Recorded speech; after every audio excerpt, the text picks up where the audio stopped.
Les phénomènes inhérents au changement climatique, tels que la désertification, l'appauvrissement des sols, les sécheresses, l'élévation des températures, l'assèchement des pluies, sont des aléas récurrents en Afrique, et particulièrement dans les pays saharo-sahéliens.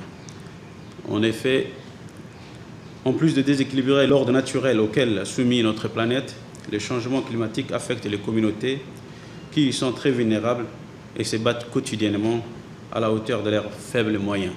La recherche de stratégies mondiales et régionales pour faire face à ces défis nécessite la coopération la plus large possible de tous les pays pour s'adapter aux changements climatiques et réduire les émissions de gaz à effet de serre. Ces stratégies visent une meilleure résilience des écosystèmes et des populations face aux effets néfastes de ces phénomènes.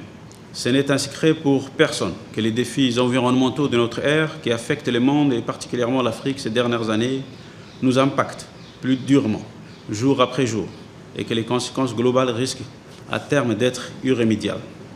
Il est sans équivoque et vérifié unanimement par les scientifiques que les actions de déboisement, d'augmentation de la température et de perte de nos ressources environnementales auront des impacts significatifs sur les différents secteurs économiques. La nécessité d'une meilleure coordination au niveau national a été identifiée comme un goulet d'étranglement majeur à résoudre pour une meilleure mobilisation des ressources promises au One Planet Summit.